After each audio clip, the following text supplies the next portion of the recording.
पंथ आ सच्चे सुच्चे लोगों का एक काफिला, सच्चे सुच्चे लोगों का एक रस्ता। पर मेरा ख्याल है कि जिथे एडे वड्डे पद्धर ते झूठ का बोलबाला होवे, जिथे जिन्हां दे राज गुरु साहब दीयां बेअदबियां होण, जिन्हां दे राज च नौजवानी नूं नशा परोसिया जांदा होवे, वो फिर भी अपने आप नूं पंथक कहाउण ते बड़ी मेरा ख्याल है कि पंथ दी भी एक तहीन करने वाली गल है। जिन्हां ने पंथ नूं बचाउणा सी, जिन्हां ने जिहड़े लोकां दे आगू बने सी, मेरा ख्याल है कि उल्टी वाड़ खेत को खाई वाली गल हो गई। ਉਹੀ ਉਹਨੂੰ पंथ नूं बर्बाद करन ते तुल गए। जो जिथे केंद्र सरकार दा बड़ा जोर लगा पिया, उथे ये भी साडे अखौती पंथक जां अखौती पंजाब दे पहरेदार होण दा दावा करन वाले भी ਉਹਦੇ च बहुत वड्डा हिस्सा पा रहे हैं। सानू किसी पासे भी इंसाफ की जिहड़ी आ इन्हां तो उम्मीद नहीं रखनी चाहिए। आपां नूं आपस विच इकट्ठे होके लड़ाई लड़न की लोड़ आ, तां ही आपां अपने बंदी ਸਿੰਘਾਂ नूं जां गुरु ग्रंथ साहिब की जिहड़ी मान सत्कार आ उहनूं तां ही बहाल किया जा सकदा। 25 तरीक नूं खालसा वहीर वास्ते मीटिंग रखी गई आ, ਉਹਦਾ भी ਇਹੋ ही मेन मकसद आ कि साडी नौजवानी जिहड़ी धर्म तो टुट के ये नशियां च ये जिहड़े कतलोगार च शामिल हो रही आ, उन्होंने दोबारा अपने धर्म नाल जोड़ के उन्होंने अपना जीवन भी चंगा बनाउणा ते समाज वास्ते भी चंगे कारज करन वास्ते उन्होंने प्रेरित करना। ये खालसा वीर दा मेन मकसद आ। ਉਹਦੇ वास्ते आपां सारे जाने इकट्ठे होइए, ਵੱਧ ਤੋਂ ਵੱਧ सहयोग करिए। वाहिगुरू जी का खालसा, वाहिगुरू जी की फतेह। इस पवित्र धरती नूं कोटन कोट प्रणाम। जिस धरती ते साडे छोटे साहिबजादियां माता गुजर कौर ने, मोती राम मेहरा ने ये जिहड़ी बड़ी जुल्म के खिलाफ बहुत वड्डी शहादत दे के जुल्म नूं ठल पाई, ਉਹਦੇ वास्ते उन्हां दा कटान कोट शुक्र करदे आ। इस पवित्र धरती की खाक नूं मस्तक ते लाउने आ ते इस जुल्म जबर के खिलाफ जी जंग उन्होंने शुरू की सी, उस तो बाद बाबा बंदा सिंह बहादुर ने उस छोटे साहिबजादियां की शहीदी का बदला भी लिया, जिथे उथे उन्होंने एक इहो जिहा सर्ब साझा राज कायम करके एक मिसाल कायम की। उस तो बाद महाराजा रणजीत सिंह का उस राज का विस्तार होया ते जिहदे च सारे धर्मां नूं सारी मनुखता नूं बराबर का सन्मान दिता गया। ते हुण तुसीं अज देख रहे हैं कि जिहड़े उस पंथ के नाम ते राज भी करके गए, पंथ के नाम ते लोकां नूं गुमराह हुण भी किया जा रहा, पर पंथ नाल उन्हां दा कोई वास्ता नहीं। पंथ आ सच्चे सुच्चे लोगों का एक काफिला, सच्चे सुच्चे लोगों का एक रस्ता।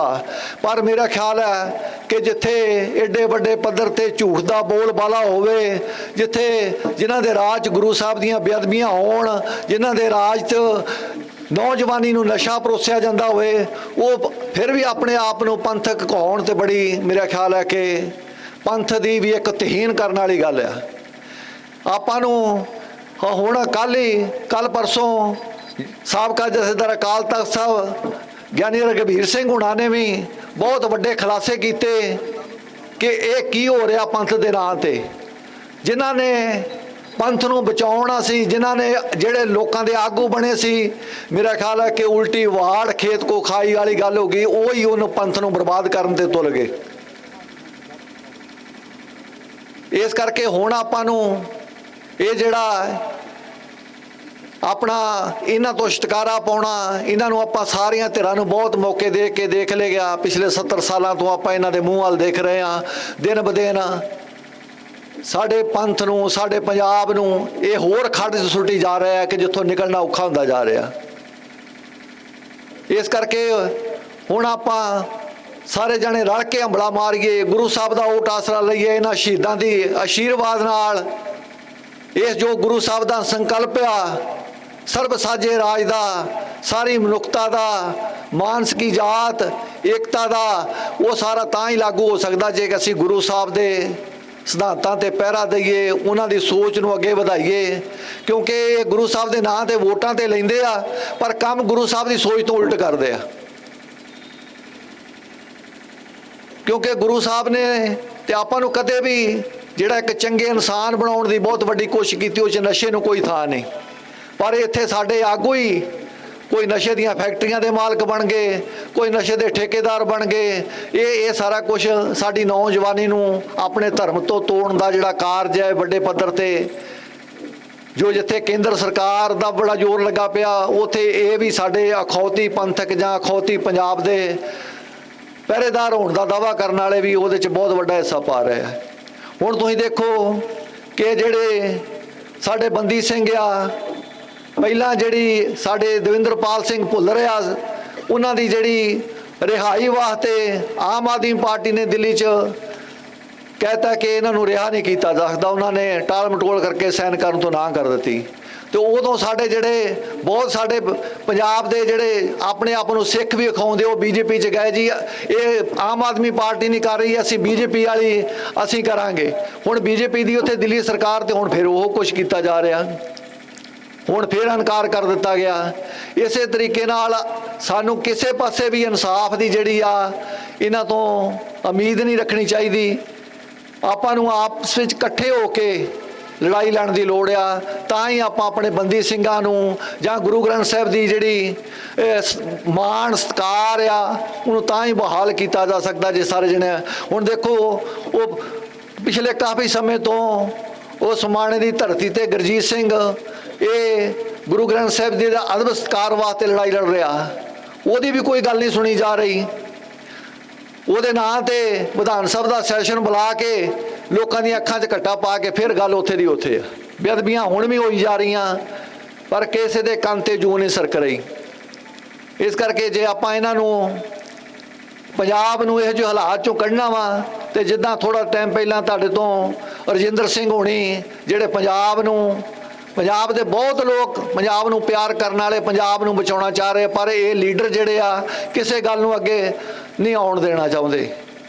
ਇਸ ਕਰਕੇ ਆਪਾਂ ਜੇ ਸਾਰਿਆਂ ਜਾਣਿਆਂ ਨੇ ਜਿਹੜੇ ਚੰਗੇ ਸੋਚ ਵਾਲੇ ਨੌਜਵਾਨ ਆ, ਜਿਹੜੇ ਇਹੋ ਜਿਹੇ ਜਿਨ੍ਹਾਂ ਕੋਲ ਸਾਰੀ ਤਰ੍ਹਾਂ ਦੇ ਅੰਕੜੇ ਆ, ਜਿਨ੍ਹਾਂ ਕੋਲ ਸਾਰੀ ਤਰ੍ਹਾਂ ਦਾ ਹੱਲ ਆ ਕਿ ਸਾਡਾ ਕਿੱਦਾਂ ਦਾ ਸਿੱਖਿਆ ਢਾਂਚਾ ਕਿੱਦਾਂ ਦਾ ਹੋਵੇ, ਸਾਡਾ ਸਿਹਤ ਢਾਂਚਾ ਕਿੱਦਾਂ ਦਾ ਹੋਵੇ, ਇਹ ਧਰਤੀ ਤੋਂ ਨਸ਼ਿਆਂ ਤੋਂ ਕਿੱਦਾਂ ਮੁਕਤੀ ਪਾਈ ਜਾ ਸਕਦੀ ਆ, ਕਿੱਦਾਂ ਭ੍ਰਿਸ਼ਟਾਚਾਰ ਤੋਂ ਮੁਕਤੀ ਪਾਈ ਜਾ ਸਕਦੀ ਆ, ਕਿੱਦਾਂ ਇਹਦੇ ਗੰਦੇ ਪਾਣੀ ਪ੍ਰਦੂਸ਼ਿਤ ਪਾਣੀ ਨਾਲ ਜਿਹੜੀਆਂ ਬਿਮਾਰੀਆਂ ਫੈਲ ਰਹੀਆਂ ਉਹਨਾਂ ਤੋਂ ਕਿੱਦਾਂ ਮੁਕਤੀ ਪਾਈ ਜਾ ਸਕਦੀ ਆ, ਜਾਂ ਜੋ ਇੱਥੇ ਜੋ ਰੋਜ਼ ਦਿਹਾੜੀ ਕਤਲ ਹੋ ਰਹੇ ਉਹਨਾਂ ਤੋਂ ਕਿੱਦਾਂ ਮੁਕਤੀ ਪਾਈ ਜਾ ਸਕਦੀ ਆ। ਉਹਦੇ ਬਾਰੇ ਇੱਕ ਤੇ ਆਪਾਂ ਨੂੰ ਗੁਰੂ ਸਾਹਿਬ ਦਾ ਓਟ ਆਸਰਾ ਲੈਣਾ ਪੈਣਾ, ਆਪਣੀ ਨੌਜਵਾਨੀ ਨੂੰ ਗੁਰੂ ਸਾਹਿਬ ਦੇ ਨਾਲ ਜੋੜਨਾ ਪੈਣਾ। ਇਹ ਜਿਹੜਾ ਜੋ 25 ਤਰੀਕ ਨੂੰ ਖਾਲਸਾ ਵਹੀਰ ਵਾਸਤੇ ਮੀਟਿੰਗ ਰੱਖੀ ਗਈ ਆ, ਉਹਦਾ ਵੀ ਇਹੋ ਹੀ ਮੇਨ ਮਕਸਦ ਆ ਕਿ ਸਾਡੀ ਨੌਜਵਾਨੀ ਜਿਹੜੀ ਧਰਮ ਤੋਂ ਟੁੱਟ ਕੇ ਇਹ ਨਸ਼ਿਆਂ 'ਚ ਇਹ ਜਿਹੜੇ ਕਤਲੋਗਾਰ 'ਚ ਸ਼ਾਮਲ ਹੋ ਰਹੀ ਆ, ਉਹਨੂੰ ਦੁਬਾਰਾ ਆਪਣੇ ਧਰਮ ਨਾਲ ਜੋੜ ਕੇ ਉਹਨਾਂ ਆਪਣਾ ਜੀਵਨ ਵੀ ਚੰਗਾ ਬਣਾਉਣਾ ਤੇ ਸਮਾਜ ਵਾਸਤੇ ਵੀ ਚੰਗੇ ਕਾਰਜ ਕਰਨ ਵਾਸਤੇ ਉਹਨਾਂ ਨੂੰ ਪ੍ਰੇਰਿਤ ਕਰਨਾ। ਇਹ ਖਾਲਸਾ ਵੀਰ ਦਾ ਮੇਨ ਮਕਸਦ ਆ। ਉਹਦੇ ਵਾਸਤੇ ਆਪਾਂ ਸਾਰੇ ਜਾਣੇ ਇਕੱਠੇ ਹੋਈਏ, ਵੱਧ ਤੋਂ ਵੱਧ ਸਹਿਯੋਗ ਕਰੀਏ ਤੇ ਗੁਰੂ ਸਾਹਿਬ ਦੀ ਅਗਵਾਈ ਵਿੱਚ ਜਿਹੜੀ 25 ਤਰੀਕ ਨੂੰ ਖਾਲਸਾ ਵੀਰ ਜੋ ਗੁਰੂ ਸਾਹਿਬ ਦਾ ਸੰਦੇਸ਼ ਆ, ਸਭੇ ਸਾਂਝੀ ਵਾਰਸਦਾਨ ਕੋਈ ਨਾ ਦੱਸੇ 12 ਜੀਓ, ਉਹਦੇ ਅਨੁਸਾਰ ਆਪਣੀ ਸਾਰੀ ਨੌਜਵਾਨੀ ਜਿਹੜੀ ਉਹ ਪੰਜਾਬ ਦੇ ਵਾਰਸ ਆ, ਉਹ ਚਾਹੇ ਕਿਸੇ ਵੀ ਧਰਮ ਨਾਲ ਸੰਬੰਧਿਤ ਆ, ਉਹ ਨਸ਼ਾ ਸਾਰੇ ਧਰਮਾਂ ਨੂੰ ਪਰੇਸ਼ਾਨ ਕਰ ਰਿਹਾ। ਇਹ ਜਿਹੜੀ ਕਤਲੋਗਾਰ ਤੇ ਉਹ ਸਾਰੇ ਧਰਮਾਂ ਨੂੰ ਚਿੰਤਤ ਕੀਤਾ ਹੋਇਆ। ਬਹੁਤ ਲੋਕ ਪੰਜਾਬ ਨੂੰ ਛੱਡ ਕੇ ਜਾਣਾ ਚਾਹ ਰਹੇ ਆ। ਜਿੱਦਾਂ ਹੁਣ ਥੋੜੇ ਦਿਨ ਇੱਕ ਪੁਲਿਸ ਵਾਲੇ ਦਾ ਨੌਜਵਾਨ ਪੁੱਤਰ ਨਸ਼ੇ ਨੇ ਖਾ ਲਿਆ ਤੇ ਉਹਨੇ ਵੀ ਇਹੋ ਕਿਹਾ ਕਿ ਜੇ ਪੰਜਾਬ ਨੂੰ ਬਚਾਉਣਾ ਤੇ ਸਾਨੂੰ ਅੰਮ੍ਰਿਤਪਾਲ ਵਰਗੇ ਨੌਜਵਾਨਾਂ ਨੂੰ ਅੱਗੇ ਲਿਆ ਕੇ ਉਹਨਾਂ ਦੀ ਸਰਕਾਰ ਬਣਾਉਣੀ ਪਊ, ਨਹੀਂ ਤੇ ਫਿਰ ਸਾਨੂੰ ਜੇ ਇਹੋ ਜਿਹੇ ਹਾਲਾਤ ਰਹੇ ਤੇ ਪੰਜਾਬ ਤੋਂ ਛੱਡ ਕੇ ਬਾਹਰ ਜਾਣਾ ਪਊ। ਪਰ ਮੇਰਾ ਖਿਆਲ ਹੈ ਕਿ ਆਪਾਂ ਪੰਜਾਬ ਦੇ ਵਾਰਸ ਹਾਂ। ਪੰਜਾਬ ਤੇ ਅੱਗੇ ਵੀ ਬਹੁਤ ਵੱਡੀਆਂ ਭੀੜਾਂ ਪਈਆਂ ਬਹੁਤ ਵਾਰੀ, ਤੇ ਉਦੋਂ ਪੰਜਾਬ ਦੇ ਵਾਰਸਾਂ ਨੇ ਆਪਣੇ ਵਾਰਸ ਹੋਣ ਦਾ ਸਬੂਤ ਦੇ ਕੇ, ਆਪਣੀਆਂ ਸ਼ਹਾਦਤਾਂ ਦੇ ਕੇ, ਆਪਣੀਆਂ ਕੁਰਬਾਨੀਆਂ ਦੇ ਕੇ ਇਹ ਪੰਜਾਬ ਨੂੰ ਉਹਦੀ ਆਨ ਸ਼ਾਨ ਨੂੰ ਬਾਹਰ ਰੱਖਿਆ। ਉੱਦਾਂ ਹੀ ਹੁਣ ਵੀ ਹਾਲਾਤ ਤੇ ਬਹੁਤ ਮਾੜੇ ਆ, ਪਰ ਮੇਰਾ ਖਿਆਲ ਹੈ ਕਿ ਆਪਾਂ ਜੇ ਸਾਰੇ ਜਾਣੇ ਇਕੱਠੇ ਹੋਈਏ, ਗੁਰੂ ਸਾਹਿਬ ਦਾ ਓਟ ਆਸਰਾ ਲਈਏ ਤੇ ਆਪਾਂ ਇਹ ਕੋਈ ਵੱਡੀ ਗੱਲ ਨਹੀਂ। ਜਦੋਂ ਗੁਰੂ ਦੀ ਕਿਰਪਾ ਹੋ ਜੇ, ਗੁਰੂ ਦੀ ਰਹਿਮਤ ਹੋ ਜੇ, ਸ਼ਹੀਦਾਂ ਦਾ ਹੱਥ ਸਾਡੇ ਸਿਰ ਤੇ ਹੋਵੇ ਤੇ ਮੇਰਾ ਖਿਆਲ ਹੈ ਕਿ ਕੋਈ ਵੱਡੀ ਗੱਲ ਨਹੀਂ। ਆਪਾਂ ਸਾਰੇ ਜਾਣੇ ਤੁਹਾਡਾ ਸਾਰਿਆਂ ਦਾ ਤਹਿ ਦਿਲ ਤੋਂ ਧੰਨਵਾਦ ਕਰਦੇ ਹਾਂ ਕਿ ਤੁਸੀਂ ਵੀ ਆਪਣਾ ਬੜਾ ਕੀਮਤੀ ਸਮਾਂ ਕੱਢ ਕੇ ਇਸ ਲਹਿਰ ਨੂੰ ਅੱਗੇ ਵਧਾ ਰਹੇ ਹੋ। ਮੈਂ ਬਾਕੀ ਜਿਹੜੀ ਫਤਿਹਗੜ੍ਹ ਸਾਹਿਬ ਦੀ ਸਮੁੱਚੀ ਸਾਡੀ ਲੀਡਰਸ਼ਿਪ ਆ, ਟੀਮ ਆ, ਉਹਨਾਂ ਦਾ ਤਹਿ ਦਿਲ ਤੋਂ ਧੰਨਵਾਦ ਕਰਦੇ ਹਾਂ ਕਿ ਜਿਨ੍ਹਾਂ ਨੇ ਤੁਹਾਡੇ ਦਰਸ਼ਨ ਕਰਨ ਦਾ ਮੌਕਾ ਬਖਸ਼ਿਸ਼ ਕੀਤਾ। ਤੇ ਬਾਕੀ ਜਿਹੜੀ ਸਾਡੀ ਲੀਡਰਸ਼ਿਪ ਆ, ਸਰਬਜੀਤ ਸਿੰਘ ਖਾਲਸਾ MP ਫਰੀਦਕੋਟ, ਸ਼ਹੀਦ ਭਾਈ ਬੇਅੰਤ ਸਿੰਘ ਦੇ ਸੁਪੁੱਤਰ, ਉਹਨਾਂ ਦਾ ਇੱਥੇ ਆਉਣ ਤੇ ਧੰਨਵਾਦ ਕਰਦੇ ਹਾਂ।